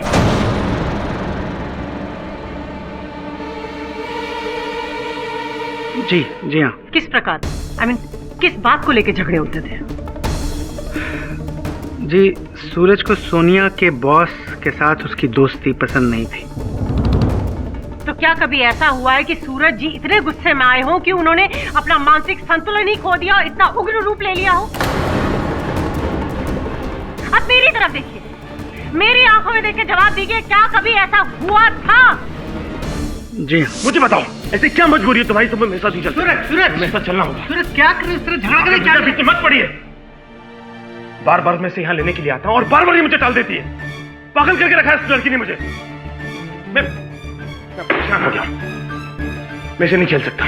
तो हुआ यही था कि उस दिन भी गाड़ी में सूरज और सोनिया के बीच में झगड़ा हुआ होगा एंड एज यूजुअल सूरज जी गुस्से में आकर अपना आपा खो चुके होंगे और गुस्से में आकर के उन्होंने अपनी बीवी की हत्या कर दी थी।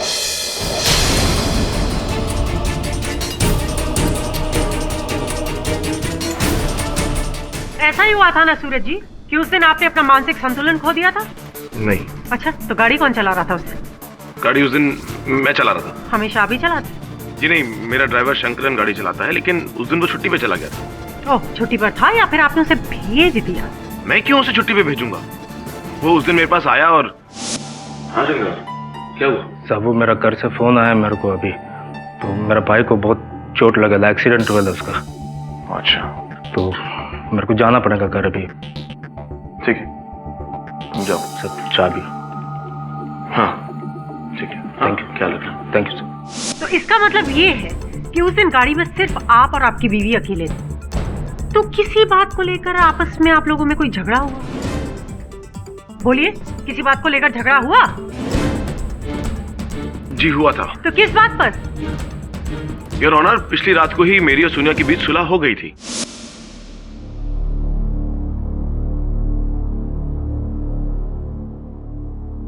देखो सोनिया, मैं जानता हूं कि तुम्हें अमेरिका की जिंदगी पसंद नहीं है, और इसलिए मैं तुम्हारी खातिर, हम दोनों की खातिर, इस रिश्ते की खातिर अमेरिका छोड़कर हमेशा हमेशा के लिए तुम्हारे साथ यहाँ सेटल होने के लिए तैयार हूं। और मैं राजपाल जी की नौकरी छोड़ने के लिए तैयार हूँ। नहीं नहीं नहीं नहीं नहीं नहीं सोनिया, मैं ये नहीं चाहता कि अब तुम पे किसी किस्म का दबाव आए।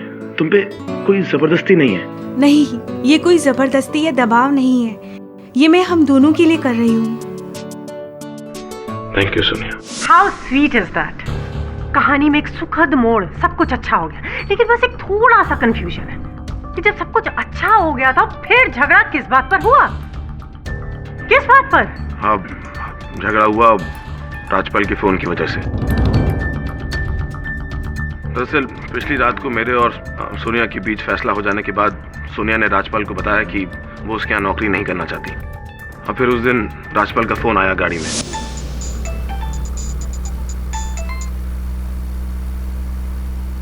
हेलो सोनिया, मुझे तुमसे जरूरी बात करनी है। सोनिया, मुझे कैंसर डिटेक्ट हुआ है। क्या कह रहे हो मिस्टर राजपाल? देखो, 6 महीने के लिए मुझे ट्रीटमेंट के लिए हॉस्पिटल में रहना पड़ेगा, और 6 महीने तक मैं अपनी कंपनी को नहीं संभाल सकता हूँ। Please help me.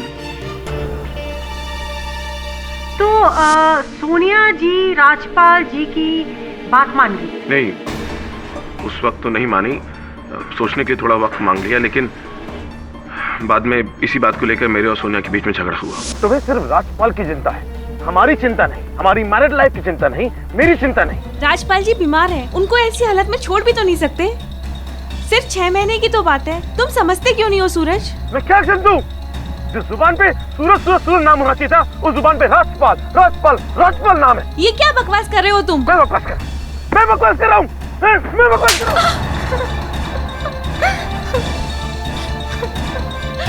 फिर मैं चुपचाप गाड़ी चलाने लगा। थोड़ी दूर जाते ही सामने पुलिस की नाकाबंदी थी। वहां जब जाके मैंने गाड़ी रोकी तो पलट के देखा बाजू में तो सोनिया मर चुकी थी। और तभी अचानक वहाँ पुलिस की नाकाबंदी आ गई और ये जनाब पकड़े गए। अरे मिस कामत, वो जो हत्या का शस्त्र था, वो चाकू, वो कहाँ चला गया? वो पुलिस को तो मिला ही नहीं गई। वैसे गाड़ी का शीशा खोल के चाकू को बाहर फेंकने में कितना समय जाता? नहीं, ज्यादा समय नहीं जाता। हाँ। तो किसी लाश को ठिकाने लगाने में कितना समय जाता है? जब चाकू फेंक दिया तो लाश को भी ठिकाने लगा सकते थे ना। केडी, मुझे ऐसा लग रहा है कि आप कोर्ट प्रोसीडिंग्स को ध्यान से नहीं सुन रहे। और मैं नहीं सुन रहा हूँ, मैं ध्यान से सुन रहा हूँ। आप सुन रहे हैं तो आपको ये बात क्यों नहीं समझ आ रही है कि आपके मुवक्किल को लाश को ठिकाने लगाने का समय मिला ही नहीं। उन्होंने हत्या की, चाकू को फेंका, इससे पहले वो लाश को ठिकाने लगा पाते कि अचानक उनके सामने पुलिस की नाकाबंदी नजर आ गई, जो अक्सर उस सड़क पर नहीं है। ऐसा नहीं है, ऐसा मिस कामत, ऐसा नहीं है। समय था इनके पास। क्यों सूरज? जब राजपाल का फोन आपके पास आया तब आपको वहां से नाकाबंदी तक पहुंचने में कितना समय लगा? यही कुछ 5-6 मिनट में। ओह, सिर्फ 5-6 मिनट? ये तो काफी कम समय है ना लाश को ठिकाने लगाने के। बहुत कुछ हो सकता था, बहुत कुछ हुआ, और बहुत कुछ होने वाला है। नहीं समझी आप, मैं समझाऊंगा। ये हमें समझाने के लिए योर ऑनर, मैं इंस्पेक्टर वागले, जो उस समय उस नाकाबंदी पर थे, जिन्होंने मेरे मुवक्किल की गाड़ी को चेक किया था, उन्हें कटघरे में बुलाने की अनुमति चाहता हूँ। अनुमति है? वागले साहब, ये बताइए कि सूरज जी की गाड़ी को जब आपने नाकाबंदी में चेक किया था, उस समय टाइम क्या हो रहा था? सर 11:34 हुए थे। 11:34? तो इतनी विश्वास के साथ कैसे कह सकते हैं कि 11:34 ही हुए थे? घड़ी देखी थी आपने उस समय? जी नहीं। तो जब हमारे हवालदार ने मिस्टर सूरज की गाड़ी रोकी, उसी समय मेरे घर से मेरे मोबाइल पर फोन आया था। बरोबर 100 रुपये दे रही। हाँ, बरं मी ठेवतो फोन आता।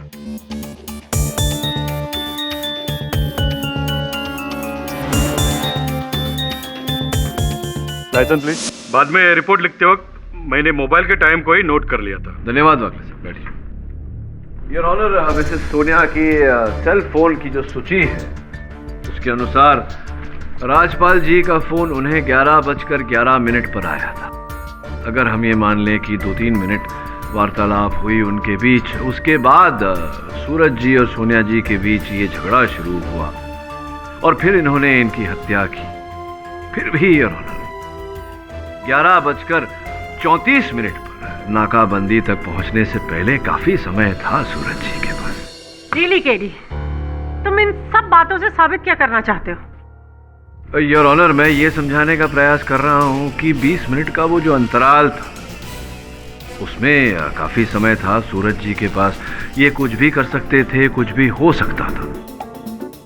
एक और बात योर ऑनर, अहम बात, फोरेंसिक रिपोर्ट के अनुसार मिसेस सोनिया के गले पर जो चाकू के निशान का कोण था वो योर ऑनर दाईं ओर से बाईं ओर की तरफ है।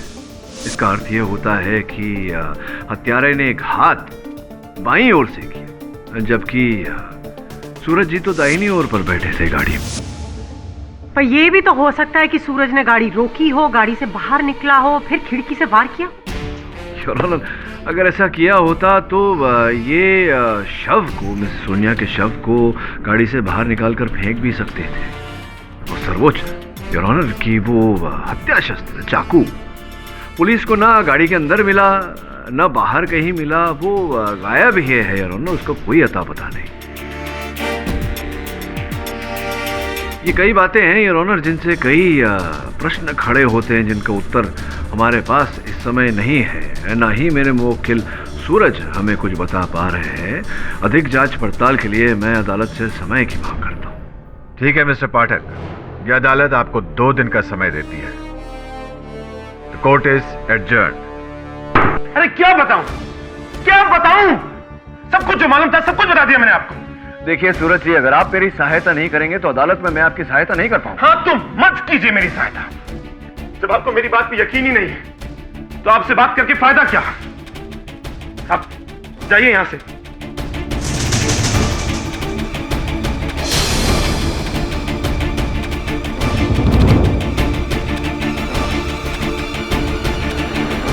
आज सूरज के व्यवहार को देखकर मुझे लगा कि कुछ न कुछ तो छिपा रहा है वो हमसे। तो एक काम कर वरुण, उसके घर जा छानबीन कर। मुझे पूरा विश्वास है कि वहीं से कोई ना कोई सूत्र मिलेगा।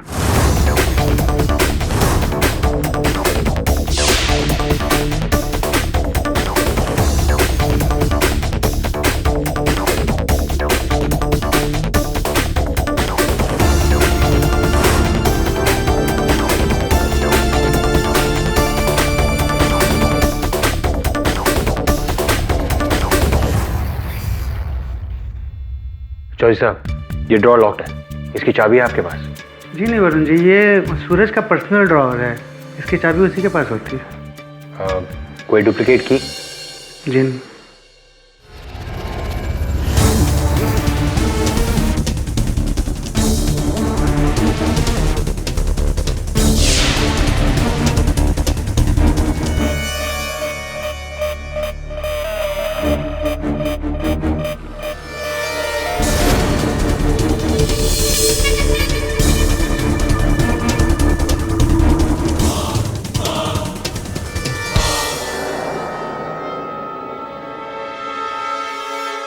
अच्छा, सूरज मनोचिकित्सक के पास जा रहा है। हाँ, ऐसा संदेह तो था मुझे पहले। क्या नाम बताया? Doctor Shanbhag sir. अच्छा, bye sir. Thank you.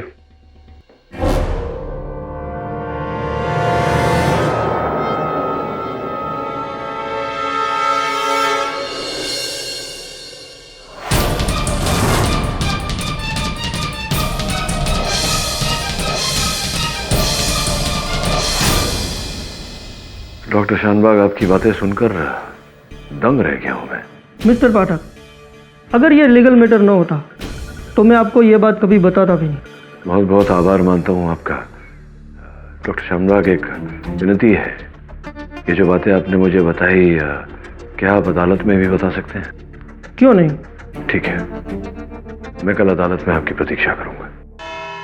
Excuse me KD sir, आपके लिए मैसेज है। मैंने डॉक्टर शानबाग के क्लिनिक पे फ़ोन किया था, वो वहाँ से निकल चुके, पहुँचते ही होंगे। जज साहब पधारे हैं।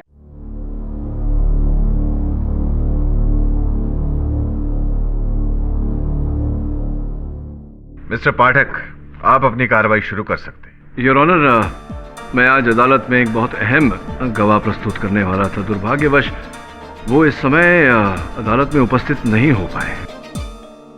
ठीक है, यह अदालत आपको 10 मिनट का समय देती है। उम्मीद करता हूं कि तब तक आपके गवाह कोर्ट में उपस्थित हो जाएंगे।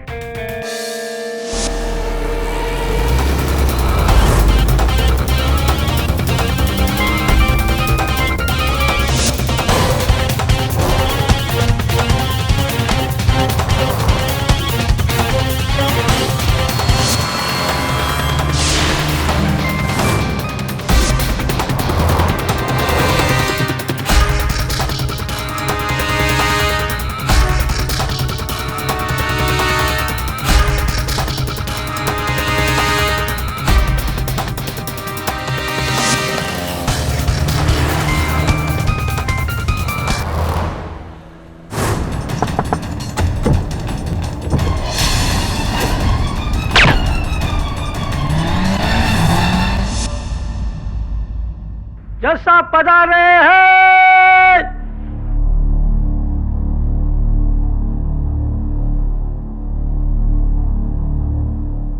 मिस्टर पाठक, आप अपनी कार्रवाई शुरू कर सकते हैं। क्षमा चाहता हूं योर ऑनर। जिस गवाह को मैं अदालत के सामने प्रस्तुत करना चाह रहा था, वो काफी समय पहले अपने दफ्तर से निकले थे, किंतु किसी कारणवश अब तक पहुंच नहीं पाए।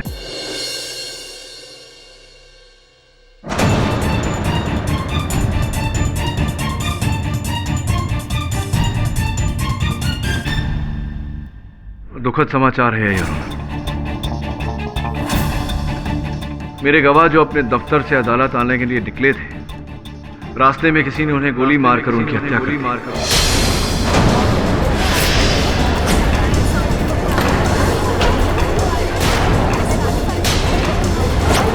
Order order, silence in the court please. Mister Pathak, ये बहुत ही दुर्भाग्यपूर्ण खबर है, पर आपका ये गवाह था कौन? बताऊंगा योर ऑनर, लेकिन उससे पहले मैं अपने मुवक्किल से चंद प्रश्न करना चाहूंगा। अनुमति है। धन्यवाद योर ऑनर। जी केडी साहब, पूछिए, क्या पूछना चाहते हैं आप? योर ऑनर, ये जो व्यक्ति कटघरे में खड़ा है, ये बहुत ही गिरा हुआ, दुष्ट और पाखंडी व्यक्ति है योर ऑनर।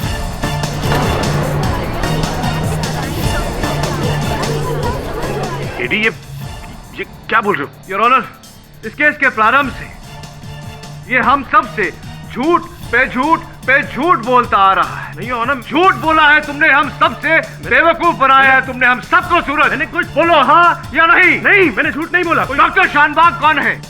डॉक्टर शानबाग? क्या ये सच नहीं है कि तुम पूरी तरह से अपना मानसिक संतुलन खो बैठे हो और डॉक्टर शानबाग तुम्हारी चिकित्सा कर रहे थे? केडी, ये क्या बोल रहे हो? यही सच है, और आवेश में आकर तुमने अपनी पत्नी की हत्या की और हम सबसे झूठ बोला। नहीं, तुम ही ने किया है ये सब। मैंने नहीं किया ऐसे। तुम ही ने किया है। मैं अपने करियर में कोई केस नहीं हारा, क्योंकि हमेशा सत्य की खोज की है मैंने। तुमने मुझे झूठ के रास्ते पे चला है सूरज। तुम्हारी वजह से मेरे करियर पे दाग लगेगा। तुमने झूठ क्यों बोला मुझसे? नहीं बोला। क्यों नहीं बताया कि तुम मानसिक संतुलन खो बैठे हो? Order order, silence in the court please.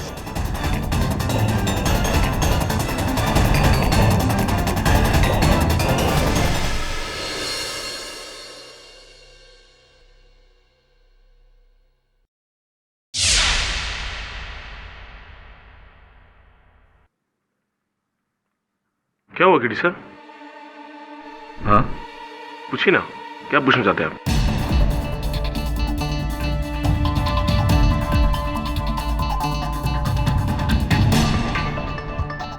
याद नहीं है ना तुम्हें कुछ? क्या याद नहीं है? आप कुछ पूछना चाहते थे, पूछिए ना। हाँ नहीं, वो तो है, लेकिन कुछ ही क्षण के पहले यहाँ जो हुआ, जो घटना घटी, स्मरण नहीं हो रहा है। याद नहीं आ रहा आपको? नहीं, क्या हुआ था यहाँ? मुझे कुछ याद नहीं है। मिस्टर पाठक, ये सब क्या हो रहा है? योर ऑनर, इस केस का ये एक रहस्य है जो मैं अदालत के सामने लाने का प्रयास कर रहा था। क्षमा चाहता हूँ योर ऑनर, परिस्थिति से हार कर मुझे अदालत में ये नाटक करना पड़ा। वास्तव में सूरज को एक मानसिक बीमारी है। डॉक्टर शानबाग इस बीमारी की चिकित्सा कर रहे थे। योर ऑनर, इस बीमारी में मरीज के मस्तिष्क पर किसी प्रकार का भी दबाव या जोर या झटका लगे तो मस्तिष्क सुन्न हो जाता है योर ऑनर, और जो घटना घटी है उसकी स्मृति, उसकी मेमोरी शेष नहीं रहती। ऐसा ही अभी अभी अदालत में हुआ योर ऑनर। मेरे सूरज को धमकाने और डराने के बाद ये इतना क्रोध में आ गए, इनका मस्तिष्क सुन्न हो गया योर ऑनर कि कुछ क्षण बाद ही इन्हें वो घटना याद नहीं रही। योर ऑनर, मेरे काबिल दोस्तों इस तरह बिहेव कर रहे हैं जैसे वो खुद एक बहुत बड़े साइकियाट्रिस्ट हो। योर ऑनर, मैं मनोचिकित्सक नहीं हूँ, लेकिन डॉक्टर शानबाग मेरे गवाह जिन्हें मैं अदालत में प्रस्तुत करने वाला था वो इस विषय में विशेषज्ञ है। सूरज की बीमारी की चिकित्सा भी वही कर रहे थे। दुर्भाग्य की बात है कि वो अदालत में आए, हमें इस बारे में बताएं उससे पहले ही उन्हें गोली मारकर अदालत में आने से रोक दिया गया। अब ऐसी परिस्थिति में इस तमाशे की सहायता लेने के अतिरिक्त मेरे पास और कोई चारा नहीं था यार, इसीलिए मैंने जो किया वो किया। एक और बात, सूरज ने संभवतः बीमारी की बात हमसे इस कारण छिपाई क्योंकि ये नहीं चाहते थे कि अमेरिका में जो इनकी नौकरी लगी है उस पर इस बात का कोई असर पड़ेगा। चलो मान लिया कि सूरज को किसी किस्म की मानसिक बीमारी है, पर इन सब से आपको या आपके मुवक्किल को फायदा क्या? देखिए मिस कामत, हर बात में फायदा नुकसान नहीं देखा जाता मिस कामत। योर ऑनर, इससे सत्य बाहर आता है, एक संभावना बाहर आती है। उस दिन गाड़ी में जब सोनिया और सूरज जी के बीच जो झगड़ा हुआ, उस झगड़े के कारण सूरज जी का मस्तिष्क सुन्न हो गया और फिर क्या क्या घटा इन्हें कुछ याद ना हो। और यही कारण था योर ऑनर कि पुलिस रिपोर्ट्स के अनुसार जब ये नाकाबंदी पर पहुंचे और इनकी गाड़ी की चेकिंग चल रही थी, ये बिल्कुल स्वस्थ थे, बिल्कुल शांत थे, क्योंकि इन्हें याद ही नहीं था कि इनकी गाड़ी में क्या घटा है। हाँ, लेकिन केडी, ये भी तो हो सकता है कि झगड़े के दौरान सूरज का माइंड ब्लैंक हो गया और उसी दौरान इन्होंने अपनी बीवी की हत्या की और फिर चुपचाप बैठ के गाड़ी चलाने लगे। और जब ये नाकाबंदी पे पकड़े गए तब इन्हें याद ही नहीं था कि इनकी पत्नी की हत्या इन्होंने स्वयं की है। अच्छा, तो डॉक्टर शानबाग को भी गोली मारी इन्होंने सलाखों के पीछे बैठकर? रियली केडी, गोली तो बाहर से भी मरवाई जा सकती ना, उसके लिए जेल से बाहर होना कोई जरूरी नहीं। देखिए, होने को तो बहुत कुछ हो सकता है, लेकिन क्या हुआ था क्या नहीं योर ऑनर, ये जानने का एक सरल तरीका है, सम्मोहन क्रिया, हिप्नोसिस।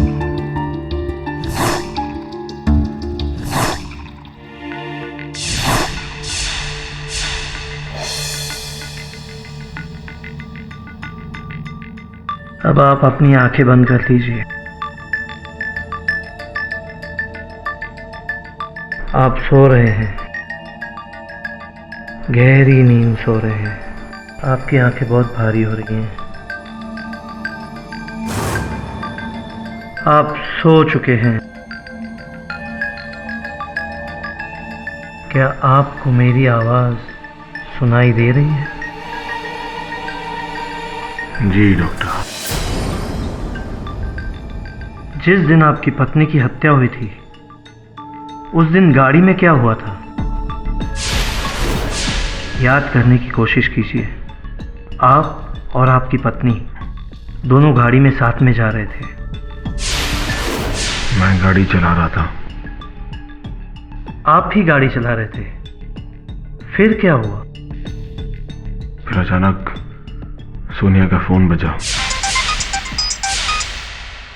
किसका फोन आया था?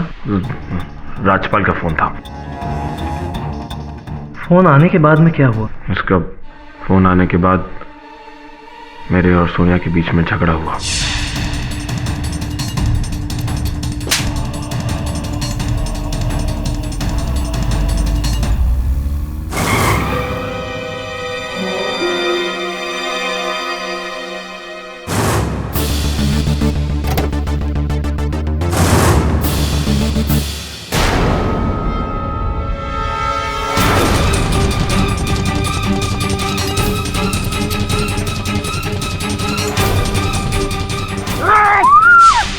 बैठ जा नहीं तो जान से मार दूंगा।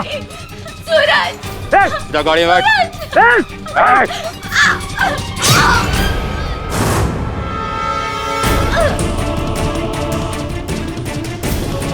चल चुप जा गाड़ी में बैठ, मैं गोली मार दूंगा अभी।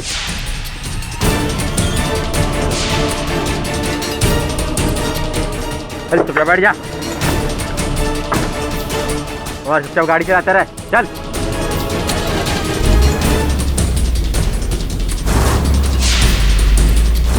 और फिर मैंने देखा एक हवलदार मेरी गाड़ी को रोकने का इशारा दिखा रहा है और फिर मैंने अपनी गाड़ी रोक दी।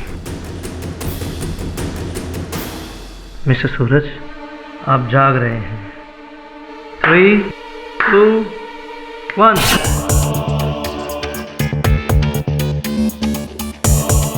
मिस्टर केडी, कुछ पता चला? बहुत कुछ पता चला सूरज जी, इस बारे में बाद में विस्तार से बात करेंगे। पहले ये बताइए कि आपकी पत्नी आपके साथ में उस दिन थी, तो क्या उनके साथ कोई हैंडबैग, लेडीज पर्स इत्यादि कुछ था उनके साथ? हाँ, उस बैग में उसकी ज्वेलरी थी। और आपके अनुमान में मूल्य क्या था ज्वेलरी का? ये तकरीबन 19-20 लाख रुपए की। हम बैंक जा रहे थे वो ज्वेलरी रखने लॉकर में। अगर ये ज्वेलरी चोरी हुई है तो कोई इसे बेचने का प्रयास अवश्य करेगा। ये जो लोग होते हैं जो लूटा हुआ चोरी का माल खरीदते हैं, अपने लोगों से बोल जरा उन पर नजर रखें। 1 मिनट, मुझे याद आया, शायद मेरा ड्राइवर शंकरन वो ये बात जानता था कि उस बैग में ज्वेलरी थी। अरे सुनिया, इतने सारे गहने किस लिए? ये सारे गहने घर में रखे थे, मैंने सोचा इन्हें बैंक में रख देते हैं। अरे शंकरन, क्या हुआ? सर वो चाबी गाड़ी का। नहीं सूरज जी, लेकिन शंकरन तो आपके साथ गया नहीं था। क्योंकि कुछ ही देर पहले उसके घर से फोन आया था, उसके भाई का एक्सीडेंट हो गया है, तो वो हॉस्पिटल जाना चाहता था, तो वो चला गया। अच्छा, तो शंकरन जी, आपका ये कहना है कि जिस दिन सोनिया कोचर जी की हत्या हुई उस दिन आपको एक फोन आया था ये कहते हुए कि आपके भाई का एक्सीडेंट हो गया? जी सर, ये सच है। मेरे भाई का फोन, मेरे घर से फोन आया था, मेरे भाई को बहुत सारा चोट लगा था सर। क्या बात है, अद्भुत। एक ही वाक्य में 3 झूठ बोल दिया। नहीं, क्योंकि उस दिन कोई एक्सीडेंट हुआ ही नहीं था और आपका कोई भाई ही नहीं है और ना कोई फोन आया था।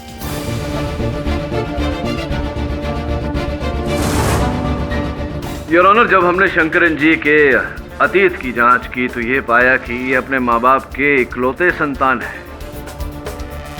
इनके दूरभाष की सूची निकलवाई तो ये पता चला कि उस दिन उस समय पर इन्हें ऐसा कोई कॉल नहीं आया था। सत्य तो ये है शंकरन जी कि आपको जब पता चला कि सूरज जी अपनी पत्नी सोनिया जी सहित वो बहुमूल्य जेवर लेकर जाने वाले हैं तो लालच पैदा हुआ आपके मन में। आपने बहाना बनाया फोन कॉल का, छुट्टी ली। बाद में रास्ते में साथी के साथ मिलकर आपने इन दोनों पर आक्रमण किया, सोनिया जी की हत्या की और वो जेवर इत्यादि लेकर के आप फरार हो गए। सर, मैं कोई हत्या नहीं किया, मैं किसी का कूद नहीं किया सर। नहीं की तो आप कहाँ थे उस दिन? झूठ क्यों बोला? क्या कर रहे थे उस समय?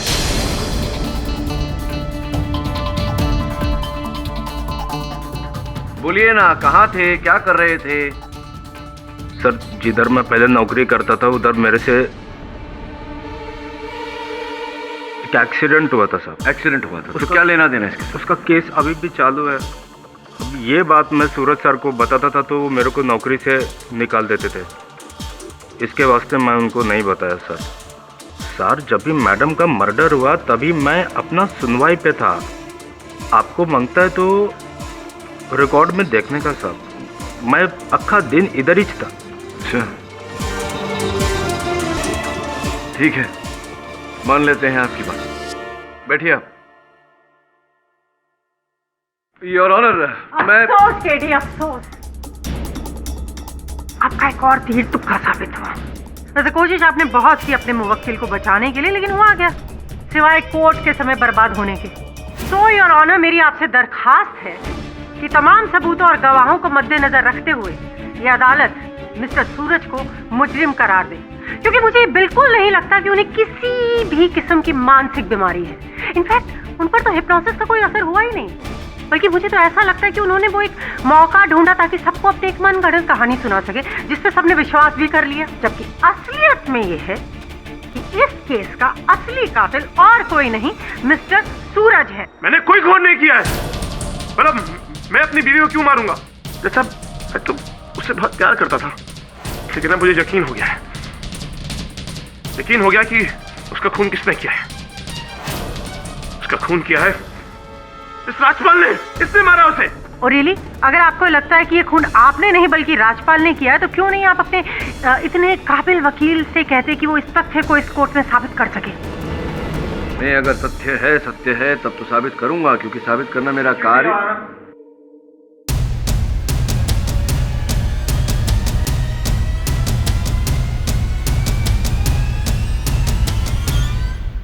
मिस कामत, कहानी में ट्विस्ट है। मैं साबित करना तो मेरा कार्य है, लेकिन यहाँ साबित करने की कोई आवश्यकता नहीं है, क्योंकि योर ऑनर मैं जान गया हूँ कि राजपाल जी वास्तविकता में हत्यारे नहीं है।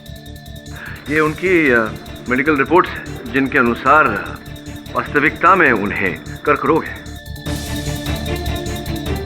अगर शंकरन भी खूनी नहीं है और राजपाल भी खूनी नहीं है और आपके कहने के हिसाब से सूरज भी खूनी नहीं है, then who could be the killer? Who could it be?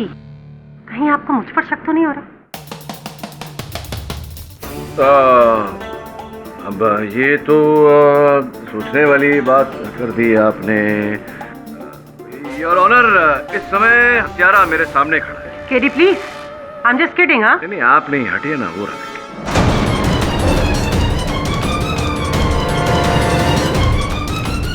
Your honour, ये मिसेस सोनिया कोचर के लूटे हुए जेवरातों में से एक अंगूठी बेचने की कोशिश कर रहा था कि हमने इसे गिरफ्तार कर लिया। इसने अपना जुर्म भी कबूल कर लिया है, जिसने अपने एक साथी के साथ मिलकर मिसेस सोनिया को मारा और उनके जेवरात भी लूटे।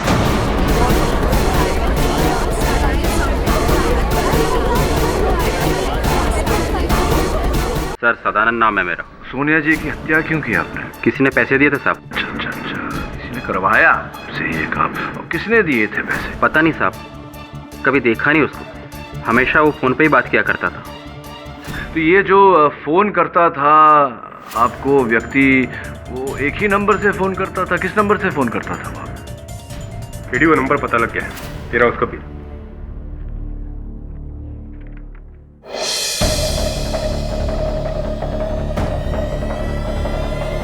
बहुत बात है योर ऑनर, कलयुग है, भलाई का जमाना ही नहीं रहा। वही व्यक्ति है योर ऑनर जो कह रहे थे पिछली सुनवाई में कि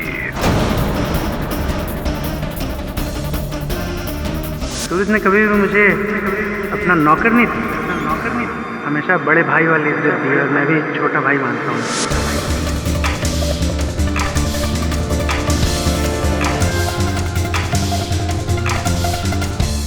दिवाकर जी, कृपया बताइए अदालत को, क्यों मारा आपने सोनिया जी को?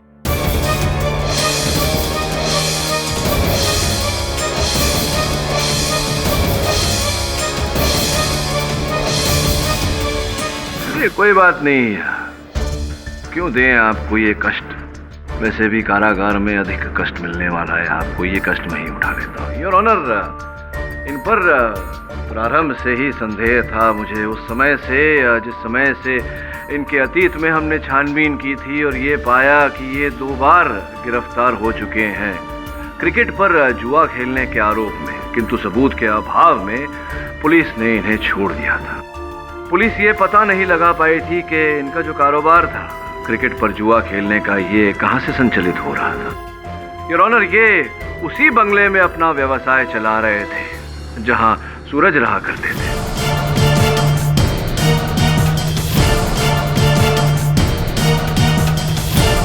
सूरज जी की अनुपस्थिति में सोनिया जी अपनी माता जी के यहाँ चली जाती थी और ये बिना किसी अड़चन के अपना कारोबार चला रहे थे। और जब दिवाकर साहब को यह पता चला कि सूरज जी ने अपनी पत्नी को खुश रखने के लिए भारत में ही रहने का निर्णय लिया है, तब इन्हें अपना ये करोड़ों का कारोबार डूबता हुआ दिखाई पड़ा। तभी इन्होंने निर्णय लिया सोनिया जी की हत्या करने का।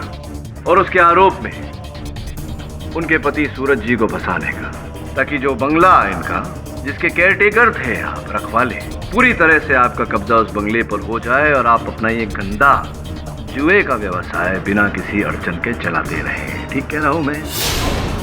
ठीक कह रहा हूं या नहीं?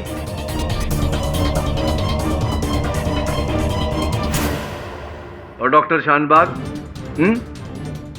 डॉक्टर शानबाग को योर ऑनर, जब हमने कहा कि वो अदालत में आकर गवाही दे, सूरज की बीमारी के बारे में सबको बताए, तब इन्हीं ने गोली मरवाकर उनकी हत्या कर दी ताकि सूरज जी का सच सामने ना आए। ठीक कह रहा हूं मैं?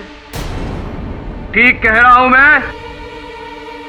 योर ऑनर, ये आदमी इतना चालाक है कि इसने सोनिया जी के जेवर तो लूट लिए ताकि हत्या को एक चोरी का भी रूप दिया जाए, किंतु वो जेवर बाजार में बिकने न दिए, क्योंकि ये जानते थे कि जेवरों द्वारा कभी न कभी पुलिस इन तक पहुंच ही जाएगी। इनका दुर्भाग्य और हमारा सौभाग्य योर ऑनर कि सदानंद की लालच इन पर भारी पड़ गई। तमाम सबूतों और गवाहों के बयानात के आधार पर यह अदालत मिस्टर सूरज कोचर को बाइज्जत बरी करती है और दिवाकर चौधरी को गिरफ्तार करके उस पर कानूनी कार्रवाई करने का आदेश देती है। Case is close.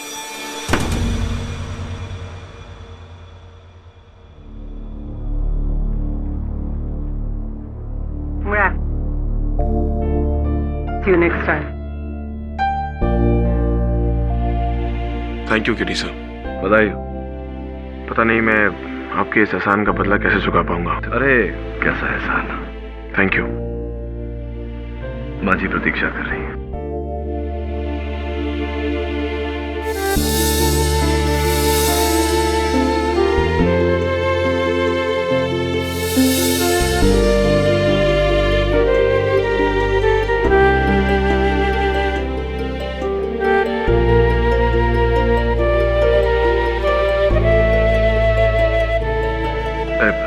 पूर्ण, मैंने फोन दे रहा।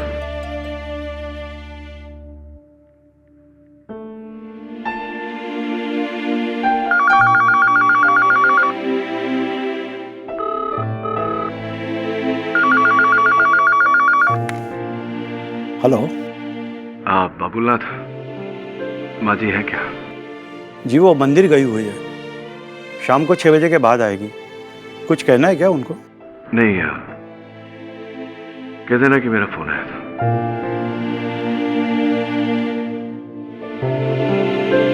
और भी दिलचस्प कहानी देखने के लिए हमारे चैनल को सब्सक्राइब करें और बेल आइकॉन दबाना न भूलें।